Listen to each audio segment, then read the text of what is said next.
Hey there, audio friends. Welcome back to the channel. Today we are talking about this cute little guy, the Gremlin from Apos Audio. They did send this out for me for review. It's going back to them. They're not asking me to say anything specific. They sent this along with their ray tubes. It comes with kind of their standard ray tubes, and then they also sent the select ray tubes, which we'll get into all that here shortly. But first, let's just talk about what the Gremlin amp is. Because, you know, it's a pretty unique little device, I gotta say. The first thing you're gonna notice about it, obviously, it's a tube amp and it does look very DIY. It's on like this acrylic frame. You can see the green LEDs there, and you can see that the tubes have the orange LEDs that light it up, gives it kind of a unique look. It's important to know that you can shut off the LEDs. There's just like a little jumper there that you can move, which is, you know, I think is a good call on their part. It's not something that I would have thought I would have enjoyed, the green LEDs, but I think it kind of looks a little just boring without it, honestly. So I actually left it on while I was using them. So some other interesting things about this amp. Number one, it only costs $120, which is a pretty reasonably priced amplifier for something that's balanced and that is Class A. That's pretty unusual. It uses 12AU7 tubes. There's another little jumper here where you can switch it to 6922 tubes. So that's something to keep in mind. The big kind of thing to keep in mind when you're buying this, though, is that it is only balanced. So if we look on the front here, you've got XLR out and you've got a 4.4 out. I'm glad that they included both of those.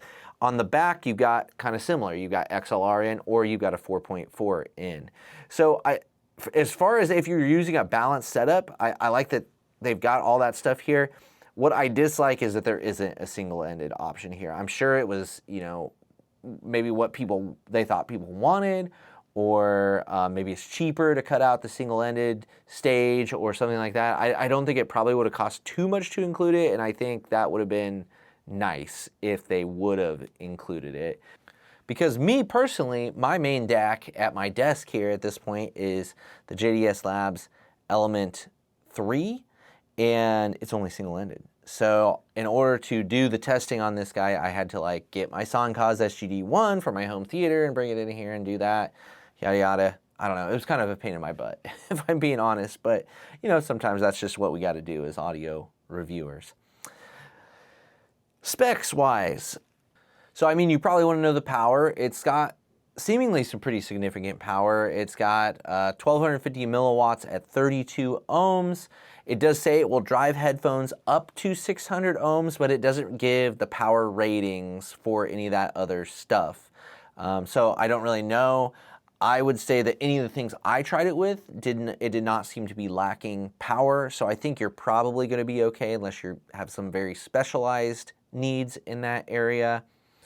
Okay, so when it comes to sound, we're going to talk about the Gremlin and what I used it with. Now, I mainly liked it with the select tubes, so that'll be our main focus, but we'll talk about the different tubes here shortly. And then I used the XTC Closed, the Aria Unveiled, and the HE1000 SE while listening to this headphone, and it was all driven by my Soundcause SGD1 DAC.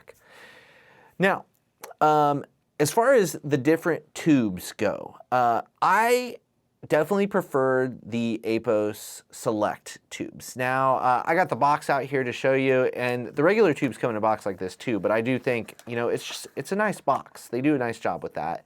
As far as the stock tubes, which again are the ones you're getting with this for $120, I didn't think they sounded terrible, but I also didn't feel like they had much special going on with them. I thought they were a little duller sounding. They were very flat, and just they didn't grip me.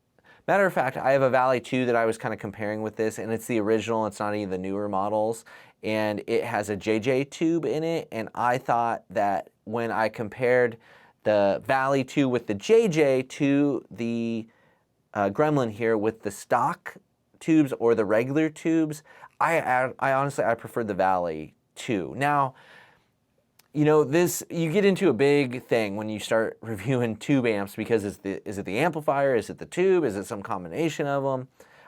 That was my experience. Right now, With the select tubes, I feel like with some headphones, the Gremlin pulls ahead. Now those tubes, if you buy this with the select tubes, you're talking $270 though. So more than double the cost of just entry. Of course, you could buy the tubes separate later, things like that as well. But I did think once I put the select tubes in here and I was listening to the HE1000 SE, I did think that that was quite a good combination, and I definitely thought that the HE1000 SE sounded better with the Gremlin with those select tubes than it did with the Valley with the JJ tube. That's not necessarily true for all the headphones that I'm going to talk about here, but let's just focus on that one for the time being. I think the biggest piece of praise that I can give the Gremlin is that when I was listening to the HE1000 SE, which is a very technically competent headphone, very fun to listen to headphone in my opinion. I love that headphone, and I think it sounds good on most things. But like when I was listening to it with the Gremlin, and I looked back at my notes, right? Like I was writing things like, there's nothing really that comes to mind that I would change. I don't feel like it was doing anything wrong. I was just enjoying myself. And I think that's a big piece of praise for the Gremlin because the HE1000 definitely is technically competent enough and revealing enough that it would show it if this thing had some major flaws happening with it. Like I said, with the lower end tubes, the ones that it comes with for $120, again, I didn't think it did anything terribly wrong. It just wasn't as fun to listen to. It just wasn't like gripping me the way it was with those select tubes in it.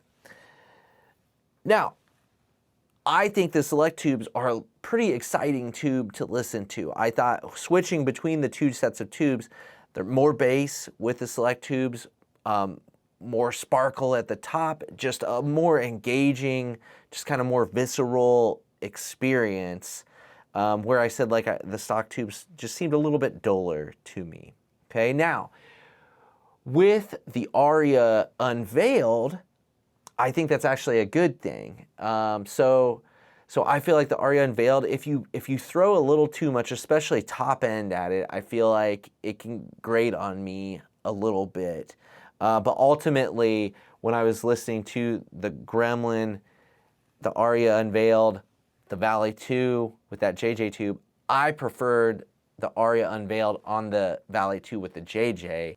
And that's just kind of the Aria unveiled in general, but I'll save that for the Aria unveiled review, which will be coming before too long. So, is it a good amp? I think it definitely is. Do the tubes matter? They absolutely do. Is it worth getting the select tubes? I think it probably is.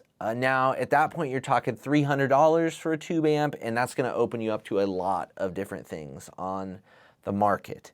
Is it better than the Valley 2, which, again, you can buy, I think I bought the one I have now for like 60 bucks.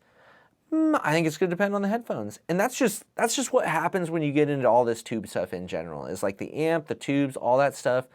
Like it's really going to start coming down to tweaking it for your specific pairings that you're going to use it with. Will the Gremlin with the stock tubes for 120 bucks, will it get you into tube listening and let you play around with it? Yeah, definitely. If you want to do a lot of tube rolling though, it's going to get a little bit pricier. Tubes are kind of expensive anymore, and when you got to buy 2 of them, right, they're not going to be cheap.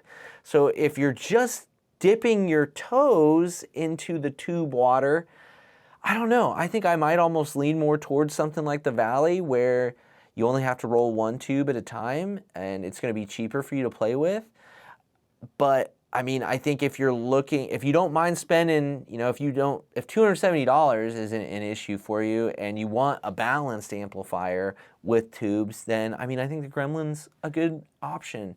And like I said, I think it sounded fantastic with the HE1000 SE, so it's got to be doing a lot of things right. It's a unique product. I think it's cool that they released it. I wish it was single-ended. Maybe they can release a single-ended version that's cheaper, that only comes with 1 tube. Might be something to look at. I think a lot of people might be interested in that, or even more interested in that than the fully balanced one with 2 tubes. because then maybe you could get one with the select tube for like 150 bucks or something like that. And then I think it'd be pretty darn competitive with anything else on the market at that price. So I think it's cool. It's kind of a quirky little device, but it's interesting. I think, the price to entry at $120 is pretty minimal. I think what you're getting here, I would be more comfortable recommending that than something from, like X Duo or those types of things that are using the smaller tubes and stuff. I think I would rather be in this larger tube market, as I think starting to collect those types of tubes with 12AU7, 6692, stuff like that, you're going to have down the road more amplifiers that you can use those with. Yeah, I don't know. I think that's all I have to say about it. It's a good amp. Sounds great with the HE1000 SE. I enjoyed my time with it. I appreciate that it exists. I appreciate that there's a pretty low price to entry. And just what it comes down to, I think, is just sometimes good tubes are expensive, right? Sometimes good tubes are expensive. And if you're going to want to play in the tube arena, you need to be prepared, if you want to roll, to spend some cash on them, like with these select tubes. That's my experience with the Gremlin. What do you think? Do you think they made a mistake going balanced on this? Would it have been better to go single-ended with one tube? What are your thoughts on that? What is your experience with this device? If you've used it, would you recommend it to people? Or drop in the comments, what other tube amp do you think they should be looking at? Whether it's for the $120 like entry-level price, or whether it's for the $270 with the select tubes price. If you have any advice on that, I always think the more the merrier. Drop that stuff down below. As always, I appreciate you watching. And Apos, I appreciate you sending this out to me for a review. And with that, I'll close it out and just say have a good one. Thanks for watching.